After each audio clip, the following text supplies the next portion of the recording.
नमस्कार दोस्तों, स्वागत करता हूं मैं अपने YouTube चैनल सफलता की पाठशाला में। दोस्तों, पिछले क्लास में हम लोगों ने जाना कि एटम्स क्या होता है, एटम के साइज को जाना। आज हम लोग एटम एंड मॉलिक्यूल्स के ही अलग टॉपिक्स को जाना है।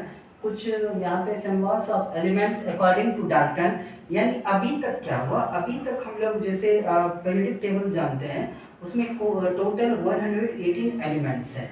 अब 118 एलिमेंट्स है, कुछ का सिंगल लेटर से भी उसका नेमिंग किया गया, उसके बाद डबल लेटर्स भी लिया गया, ये सारा कुछ बताया गया। ठीक है, अभी के हिसाब से मेटल, नॉन मेटल एंड मेटेलाइट के फॉर्म में उसको डिनोट किया जाता है। कुछ एक्सेप्शन भी है वहाँ पे, लेकिन पहले जब ये हुआ कि कोई भी एलिमेंट है उसका सिंबल का रिप्रेजेंटेशन कैसे किया जाएगा, तो पहला नाम आता है, इसमें से पहला नाम यदि उठ के आता है तो पहला नाम है symbols of elements according to Dalton, यानी जॉन डाल्टन के हिसाब से। जॉन डाल्टन के हिसाब से एलिमेंट्स का क्या किया गया कि यहाँ पे कुछ स्पेशल क्या किया गया, सिंबल्स दिया गया। यहाँ पे मैंने कुछ का 3-4 का मेंशन किया हुआ है आपके एनसीईआरटी बुक में या आपके रेफरेंस बुक में बहुत सारे सिंबल्स दिए गए हैं, हालांकि इसका कोई यूजेस है नहीं। तो इसमें सबसे पहले है क्या कि सबसे पहले Dalton was the first scientist, पहला ऐसा डाल्टन साइंटिस्ट था to use the symbols to represent elements, यानी कोई भी एलिमेंट्स है उसको रिप्रेजेंट करने के लिए, उसके सिंबल्स को रिप्रेजेंट करने के लिए सबसे पहले प्रयास किसने किया, जॉन डाल्टन ने किया, जो कि यहाँ पे कुछ दिया गया, मैंने 4 ही लिखा हुआ है। ठीक है, कि एलिमेंट जैसे हाइड्रोजन एक क्या है, पहला अभी क्या है, पीरियोडिक टेबल में हम लोग देखेंगे, पीरियोडिक टेबल का पहला एलिमेंट कौन सा है, तो हाइड्रोजन है। ठीक है, तो इन्होंने लिया हाइड्रोजन को सपोज, तो हाइड्रोजन का सिंबल रखा, एक सर्कल है, उसके बीच में एक पॉइंट है। ठीक है, उसके बाद दूसरा लिया गया कार्बन, कार्बन का सिंबल C, हालांकि उस टाइम पे ऐसा कुछ मेंशन नहीं था कि C फॉर कार्बन। ठीक है, यहाँ पे ब्लैकिश कलर का पूरा राउंड होगा और ब्लैक, तो इसको बोल दिया कि कार्बन। ठीक है, ऑक्सीजन है तो एकदम ब्लैंक होगा, सल्फर होगा तो इस तरह का मर्सरीज टाइप का है। क्लियर है, तो ये कुछ सिंबल्स को इन्होंने, बहुत सारे सिंबल्स है, सिल्वर का भी है, सबका गोल्ड का भी दिया गया था वहाँ पे। ठीक है, मरकरी का भी दिया गया था, यानी सिंबल को सबसे पहले रिप्रेजेंट किसी ने किया, फर्स्टली तो प्रयास किसने किया, जॉन डाल्टन ने किया। ठीक है, लेकिन दोस्तों एक और बात है, इन्होंने तो सिंबल को रिप्रेजेंट कर दिया, सपोज कोई केमिकल रिएक्शन हो रहा है, कहीं पे chemical reaction like as carbon है, कार्बन प्लस ऑक्सीजन, जैसे कार्बन डाइऑक्साइड बना, सपोज एक बात कह रहे हैं, हालांकि उस समय तक ऐसा कुछ नहीं था, C for carbon, O for oxygen, बस सिंबल रखा गया। लेकिन यहीं पे यहाँ पे किया जाएगा कि कार्बन, तो कार्बन को जैसे रिएक्शन किया जाएगा, तो वहां पे जैसे विदिन, कुछ भी इन्वेंशन होता है, कुछ भी डिस्कवरी होता है, तो क्या होता है, एकदम विदिन सेकेंड्स। क्लियर है, अब यहीं से कार्बन यदि लेना है इसको, तो कार्बन क्या लेगा, एक ब्लैकिश कलर का लेगा, इस तरह से पूरा कलर का रहेगा। ऑक्सीजन का 2 मॉलिक्यूल्स लेना है, कहने का मतलब है कुछ ऐसा होगा, यानी ऑक्सीजन का क्या इस तरह से किया जाएगा, है ना, ज्वाइंट करके इस तरह कुछ सिंबल रखा जाएगा। ठीक है, तो क्या इतना, क्या उसके पास, साइंटिस्ट के पास इतना टाइम था लैब में कि यदि कोई कंपाउंड बना रहा है, नया कंपाउंड जनरेट हो रहा है, तो रिएक्टेंट को मिला के एक प्रोडक्ट बना रहा है, तो क्या इतना पॉसिबल था इतना कुछ करने का, कि इतना टाइम था साइंटिस्ट के पास कि सिंबल्स को इस तरह से, कोई भी ऑक्सीजन है तो उसके सिंबल को ले जाके फिर रिएक्शन किया जाएगा, मतलब विदिन सेकेंड्स में, क्या ऐसा सोच सकता था क्या, उसको फिर से देखना पड़ता कि कौन सा सिंबल किसके लिए यूज हुआ है, इस तरह से हो सकता था। डाल्टन ने लेकिन पहली बार प्रयास किया था सिंबॉलिक रिप्रेजेंटेशन एलिमेंट्स का करने के लिए। कुछ यहाँ पे लिखा है मैंने, कुछ बुक्स में, आपके टेक्स्ट बुक में भी अवेलेबल है।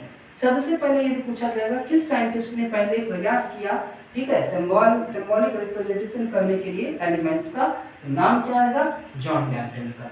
क्लियर है दोस्तों। अगला, इसका एक ड्रॉबैक्स भी हो गया, कहने का मतलब है प्रयास तो किया बट यहाँ पे सक्सेस नहीं मिला।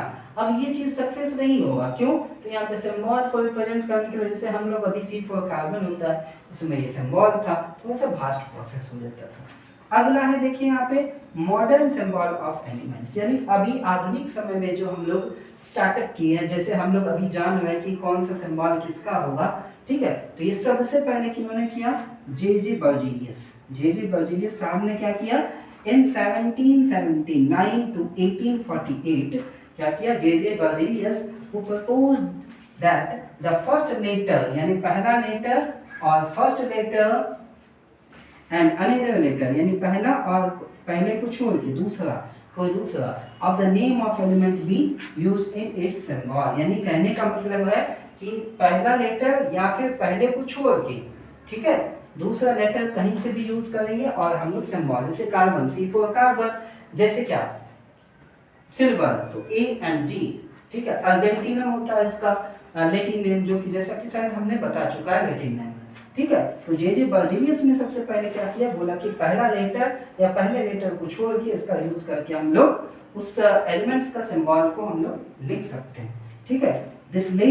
This idea lead to modern symbol of elements. यानी किसी आइडिया को, यानी जे बर्जीलियस ने जो बोला पहले और पहले को छोड़ के ऐसा कुछ बनाया जाता है तो उसको क्या कहेंगे हम लोग, modern symbol of an element कहा गया, ठीक है। इस आइडिया को ही कहा गया। अब एक स्टार पॉइंट है, जरा इसको देख लिया जाए। पहले तो ये सिंबॉलिक फॉर्म में होता था कि सिंबल आया, उसको फर्स्ट लेटर सेकंड लेटर या फिर लास्ट वाला भी यूज किया गया या बीच का भी।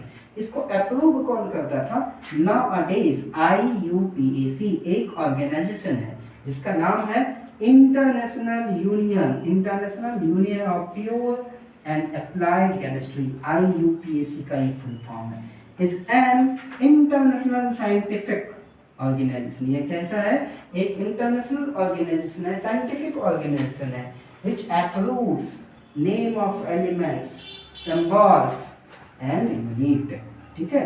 IUPAC एक ऐसा संस्था है, एक ऐसा ऑर्गेनाइजेशन है जो किसी भी केमिकल के सिंबल्स को, यूनिट्स को या फिर क्या एलिमेंट्स को अप्रूव करता है। अप्रूव करना मीन्स कोई भी एलिमेंट, नया एलिमेंट्स जैसे बन गया, नए एलिमेंट को अप्रूव करेगा कौन, तो IUPAC।